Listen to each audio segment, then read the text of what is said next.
Good morning, Nigeria. Happy Independence Day to Nigeria and every Nigerian who celebrates today. We are 65 years stronger and smarter. Welcome to Today in the News here on Vanguard Live. My name is Ololade Adewumi. I look into our newspapers for today, starting with Vanguard. Major headline on Vanguard says Nigeria at 65, the worst is over. We have turned a new corner, TINUBU says all hands should be on deck for nation building.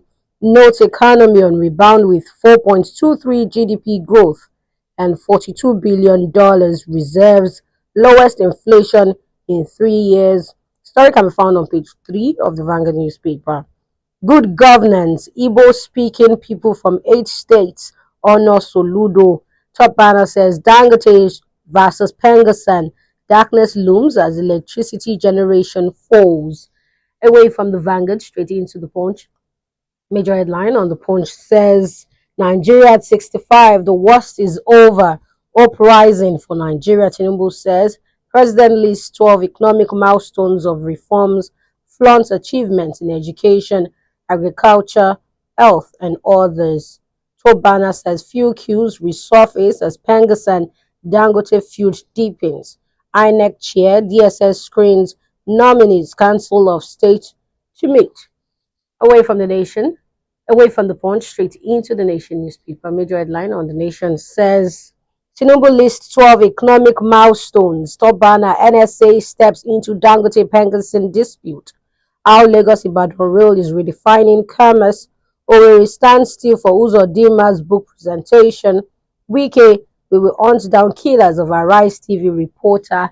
I look into the Guardian newspaper. Major headline on the Guardian says Nigeria at 65, Tinubu hails reforms, says washed over, urges unity and optimism. Page 6 for that story. Out of school children endanger Nigeria's security. Obasanjo warns at 65, it's time for Nigeria to reclaim our independence. Concerns over rising insecurity, abduction in North Central. That's all we have on the front page of the newspapers this morning. Join us after the break for a quick analysis of our major headline.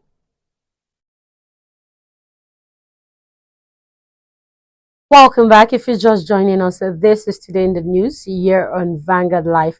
My name is Ololade Adewumi. Joining me in the studio today for a brief analysis is Dr. Emeka Nwosu.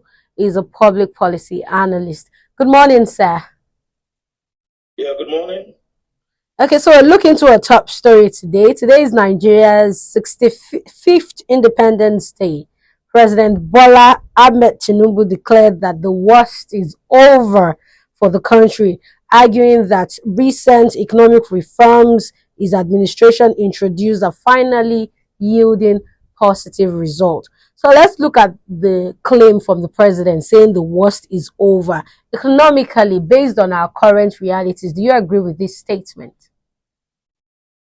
Well, the statement is subject to contestation or disputation.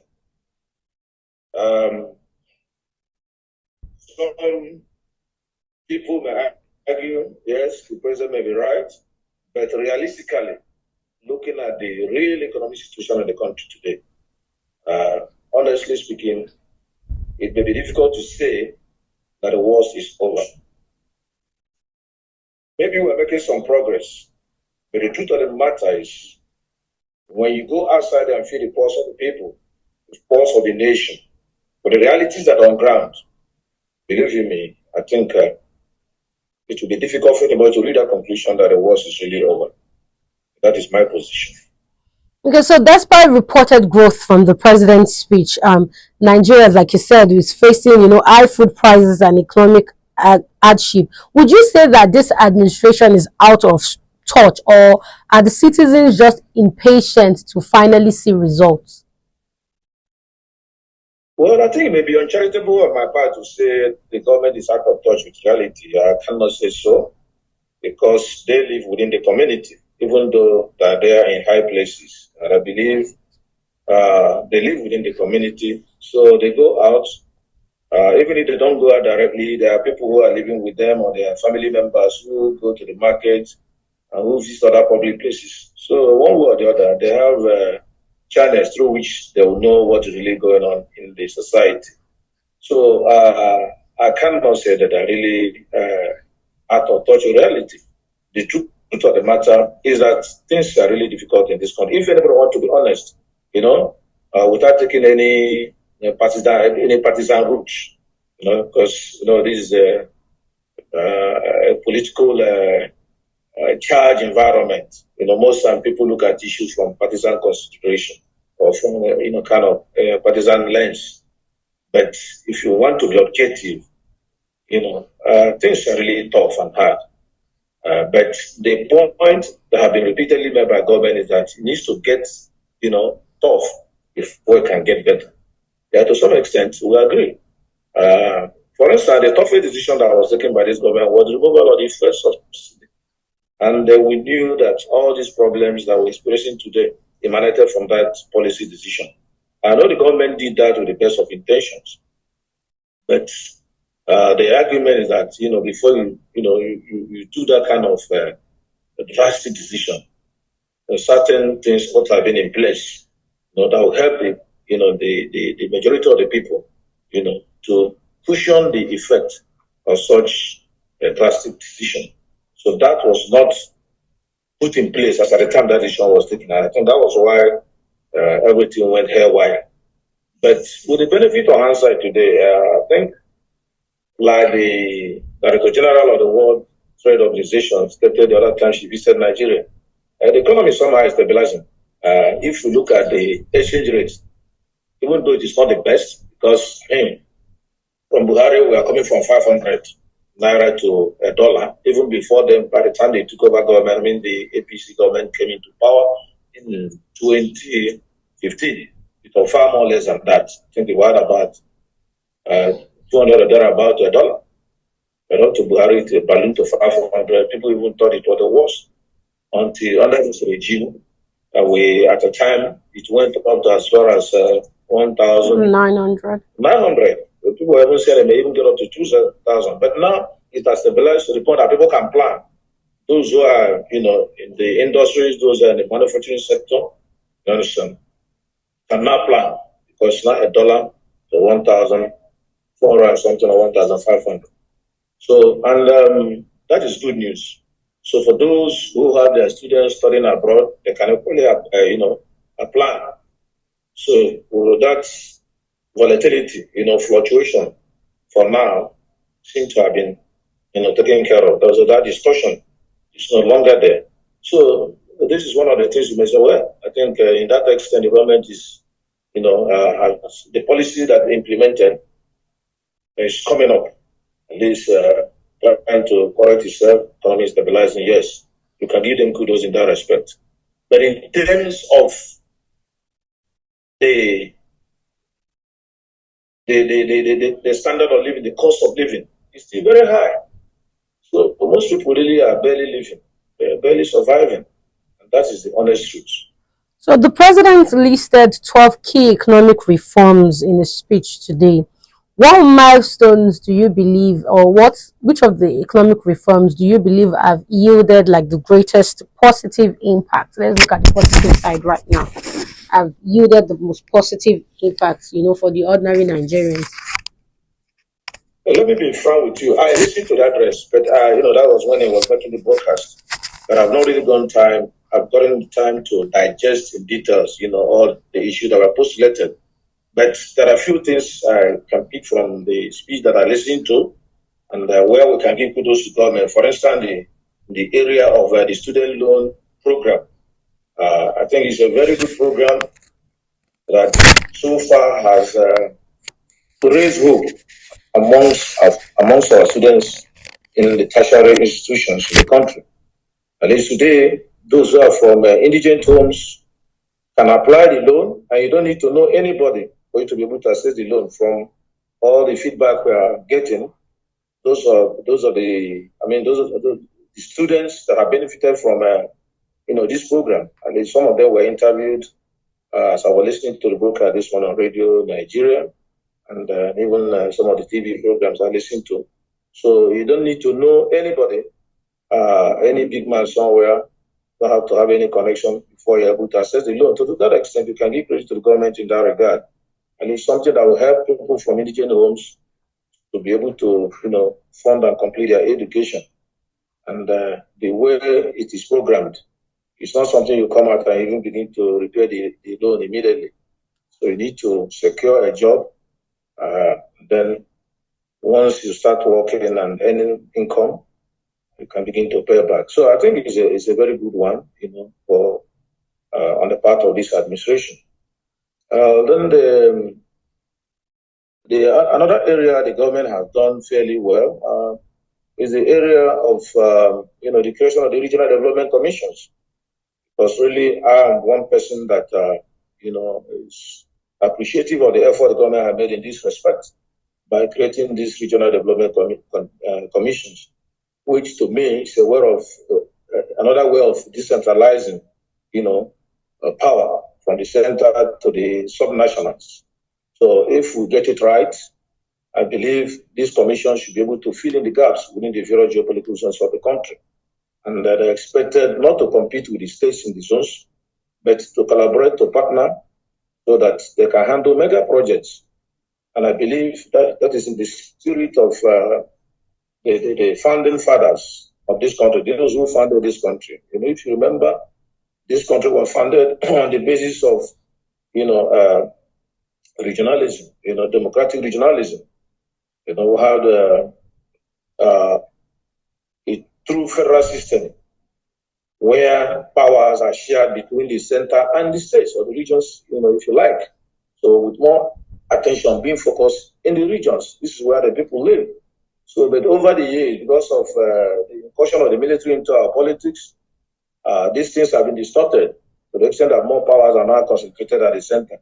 So if we're able to read TINUBU very well, we see the coming into being of these commissions as a way of, addressing the distorted, federal structure that have been in existence for some time now. So we believe that more powers, more funds will go to these commissions so that they'll be able to embark on mega projects within the regions.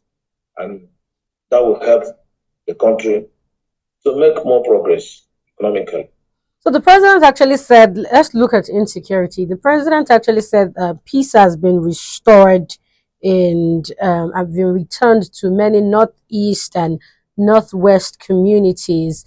But a lot of people are not in support of that statement, because taking a look at one of the dailies of today, it was still reported that there's a rising case of insecurity in the north. So do you agree with the president's statement on this? Yeah, I think it would be fallacious to say that peace has finally returned to all the trouble zones in the northeast or the northwest, even in the middle belt. We cannot speak in absolute terms or even in holistic terms that insecurity has been dealt with or curtailed in those places. But that is far from the truth, because the feedback we get from the media and those who live in the front lines there know that these things are still there. We know that there sometimes some of these bandits who are flushed out, or the Boko Haram people from some area that have held for a very long time, and the residents or citizens of those areas were encouraged to return back to their homes, particularly in the centerpiece, which is Borno State. So many communities that were sacked. We had information, and of course it was reported widely that government troops have been able to push out all these terrorists, and that life are returned. And then the citizens and residents were encouraged to return back. But in some instances, they return and they still face attacks in the hands of these terrorists. So generally speaking, peace are not really returning in those places. Our troops are still facing attacks from these people. This was reported not long ago how they laid ambush, against our troops, and a lot of troops were, killed in the process. So there's still a serious, instability in those areas, serious tension. So we cannot really say that this matter has been completely addressed. I don't think so. And if you look at our budget, I think security votes continue to be on the rise. That is, the vote for the defense sector has continued to take more than 30-40% of our allocation year in, year out, which is an indication that we still have crisis, in these areas. And the thing is even snowballing towards the southern half of the country. Because before this thing was restricted to northeast, Borno State. Now, while the front have been open in the northwest, from Zamfara, the thing has crept into Sokoto, Niger. Then the latest is even Kwara. So you can see the way this is moving. In all the contiguous states, from Zamfara, Sokoto, Niger, now Kwara State. We saw a disturbing news the other day how people were even trying to flee from some villages in Kwara State. So those optics are not really something to be careful about. So it means we still have a lot to do in the area of insecurity. And once we have this insecurity, of course, it has its effects. Even in the area of food security, because people can no longer access their farms to be able to farm and produce food for the nation. So once your security is not guaranteed, how do you farm? And the same thing is being experienced in the Middle Belt for a very long time now. It has been going on Plateau, Benue, Araba. So it has been very, very, very serious. And government really needs to, scale up, give marching orders to our military, all the security people involved. Let us deal with this matter once and for all. We've been on this matter since 2009. That was when the Boko Haram issue came up, 2009. So check it from now to then, from then to now. We are talking about almost 16 years decade of insurrection. So government really needs to do more. They can't beat their chest and say that this matter has been dealt with. No, more need to be done. So, President Tinubu called on subnational government, meaning governments in the state and local government as well, to turn on the taps of productivity. Would you say it's shifting, responsibility, or would you say it's actually promoting cooperative federalism? No, I would say he's shifting responsibility. I think the subnational have their own role to play. It's just that our federal system over the years, because of the incursion of the military, like I said earlier, have been somehow distorted. In reality, the power is supposed to be in the zones, in the regions. And that was what we started with in the 60s, where the regions, all of them were having a healthy competition. And we saw the level of development this country was able to achieve as at that time, until the military came in and the whole scenario changed. More powers were now devolved to the center, leaving the states like vassals. Everybody's now looking up to Abuja, looking up to the center, for resources to run their states. It was not like that before, But we must give it to Tinubu. With the removal of the fuel subsidy, allowance, there's much more money now within the federation account, to be shared among the the various spheres of government. And just like the governor themselves have admitted that over time now they're getting more than enough. They're having enough resources. And to that extent, we've not heard about maybe salary being owed in many states, which was prevalent in the past. States are not able to take care of salaries of their workers and able to embark on some mega projects. Like yesterday, we were watching what happened in Imo State when the president visited Imo State. You can see the level of infrastructure that being put in place by some of these state governments. They could have done this in the past if they didn't have enough resources. So Tinubu is right by saying that the states need to scale up their activity because they're getting more now. So we expect that the states should be centers of development now. They should be able to embark on serious projects that will impact positively on the people. You understand? So less of politics. Because most of these governors abandon their states and come to stay in Abuja to do politics. They have enough resources now to be able, to work for their people. So that everybody will not be looking at the center. people can stay in their states, be able to give in their best. And at the end of the day, we'll be able to be properly remunerated because the states have resources now to be able to take care of mega projects are assigned to them under the Constitution. So I believe in that respect, people are done well and making sure that these states get enough to be able to take care of their responsibilities under the Constitution. Let's end today's session with this question. Does TINUBU's message of renewed hope still resonate with the people, according to your own point of view? Well, like I said, it's not a straitjacket thing. It will be difficult for anybody to come and say, oh, the hope has been renewed. This is an ongoing process. It's an ongoing process. So more still needs to be done. You understand? More needs to be done because right now people are really, really finding it difficult, to survive. The average Nigerian, you need to step out because the bills people are paying are so much. And, and one was expected, there should be other efforts, being made by government to cushion this thing. It's not enough to say you have increased, the minimum wage, 70,000. What is 70,000? What can it get for you? When these workers don't have access to any government subsidized transportation system, they don't have access to any subsidized healthcare, they don't have access to any subsidized education for their children. So what can that do for anybody? So we expect going forward that government should be able to invest. I mean, from part of the process that I receive from the removal of the subsidy, you do some level of investment in the area of mass transit, so that people can, all these ordinary people can have access to cheap transportation. So that's the way it's done in other civilized world. You understand? So you cannot just, in a capitalist society like ours, even those people that operate it really in the West, there's still some welfare component, So we expect government to do more in the area of the welfare component of his agenda, of his Renew Hope agenda, by doing much in the area of education, making it accessible to the poor people, transportation, subsidizing it through mass transit system,